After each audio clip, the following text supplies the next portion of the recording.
if it finds that solution. Okay? And then the upper bound, F max, and these will be the upper bounds on every one of the decision variables.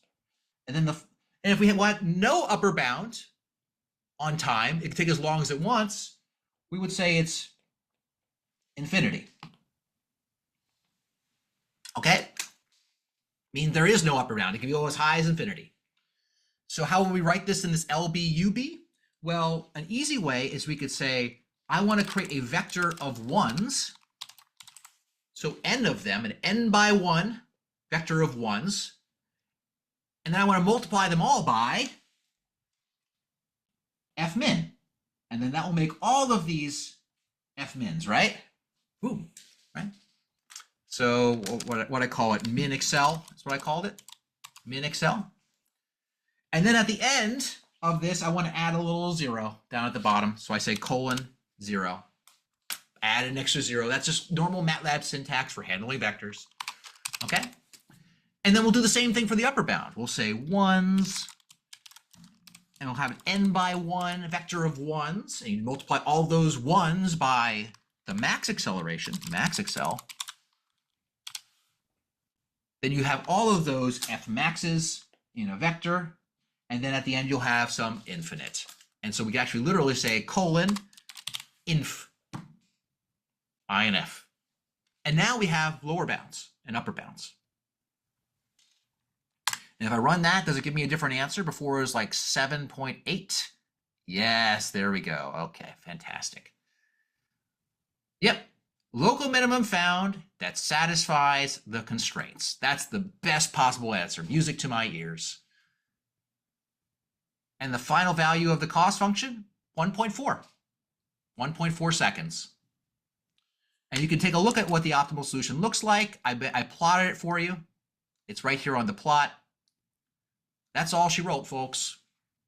And this method we just talked about has a specific name called single shooting, where we just have the optimizer just running a bunch of simulations, right? In fact, you can see how many simulations it runs. Look at this. If you look at this thing that's this iteration ticking down, this F count, that's the function count. That's how many times it runs your functions that you define, your cost functions, your constraint functions. So that means it's running your simulation upwards of 800 times, actually probably a lot more than that in all honesty. So if your simulation runs as fast as mine, not a big deal. What if your simulation takes a minute? You're sitting around for a while, right? Okay. Well, there are methods to avoid having to run an entire simulation over and over and over again to get this same effect, okay? And there's no time for it today, but it blew my mind when I was a grad student, when I was a wee baby, called direct collocation. I won't go into that today, but if you're interested, drop me a line, or I'll try to send some resources to the Slack. And I thank you all so much for your attention. I'm happy to take any other questions. Thank you. Thank you. Does anyone else need to see anything in the code? I can post the solutions as well in the Google Drive if you need them. That would be useful. I will do that immediately. So a little bit of MATLABing, like a little bit of understanding how to make vectors in MATLAB is helpful and things like that. But the concepts, you have the right pieces, you put them together. Thank you very much, Hansel. Christian, quick question. What's the difference between the iteration count and the function evals? Yeah, great question. So the iteration count that's how many times it will move the decision variable, like in those big gradient descent steps, right? However, when you go back to our gradient descent variables, the gradient descent algorithm, oh my goodness, where is it? Here. In order to do those steps, we had to do these little tiny steps to the side, right? Which required us to reevaluate the function, right?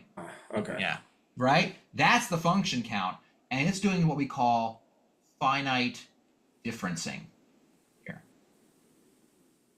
And that's just to take the derivative. But who's talking right now? I can't see who's talking. What's the name of the person? Oh, this is James. Hey, James. Oh, hey, James. Welcome back from not being on. So you might say, oh my goodness, wouldn't there be a great way to not, if you could just take a derivative without reevaluating the function? Well, you can with direct collocation.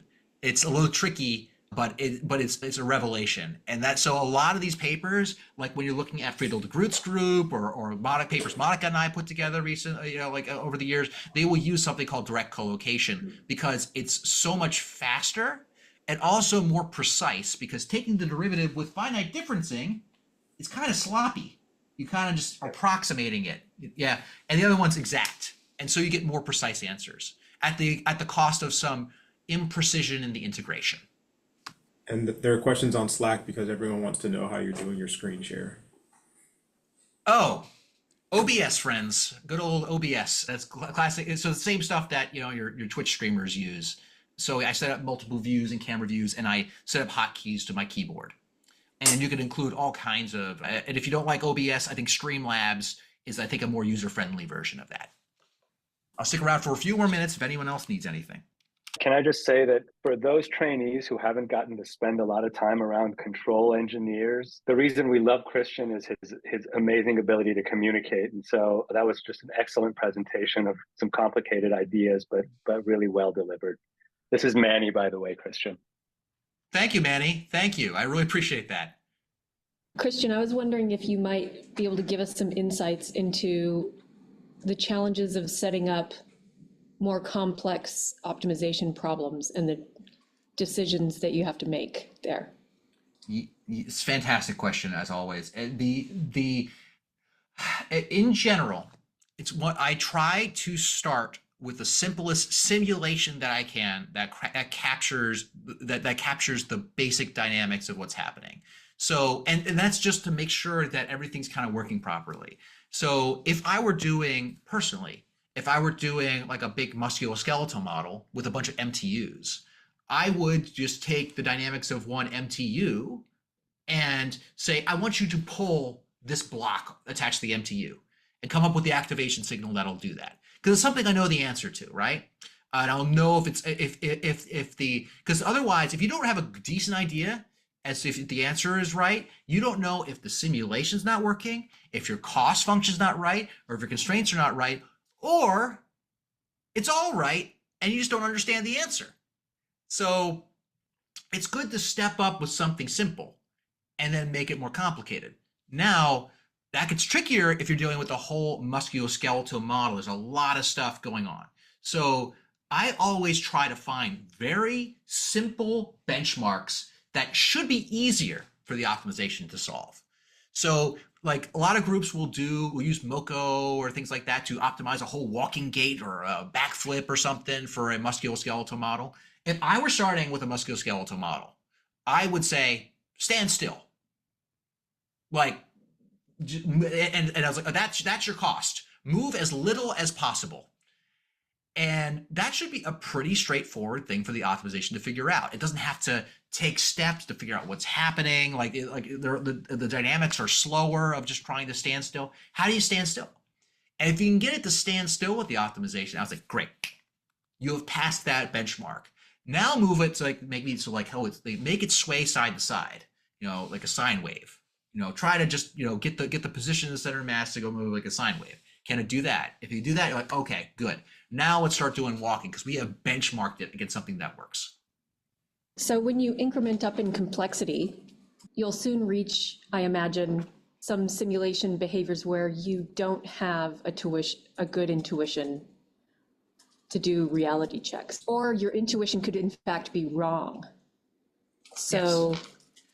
What are the tools we use in those cases? Well, one thing you can do is try to, even though if you don't know, so if you don't know what the answer is, and they can benchmark off the result, you can try to pull apart pieces of the result and see if they're making sense.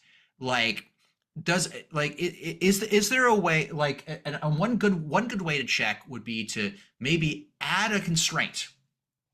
If you add a constraint that, in theory, it should make your solution worse. You're giving it, or at least it shouldn't make it any better, because you are adding fewer things it's allowed to do, right?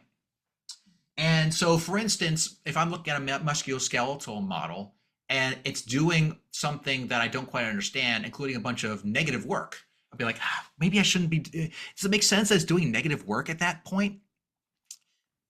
What if I add a constraint that says at that point it can't do that negative work? Does the result get better? If the result gets better, then that means that there's a failure of my optimization to find a better answer. And normally the first thing that you change in that scenario is your initial guess. Here in the solution, in the optimization we did today, they're pretty simple. So the initial guess almost doesn't matter very much. It'll keep finding the right answer, but you can always randomize new initial guesses to see if you get something different. And in fact, what I know some groups will do is they will do giant batch runs of many optimizations with randomized initial guesses, and they'll pick the best ones. See what the best solutions are. And by the best, we have a very, very clear metric for what is the best, right? The cost function. That's another tool in your arsenal. Thank you. Anybody else have questions? Thank you. Wrap up? Yeah. Look, thank you all very much. We All went right. full time, and I appreciate it.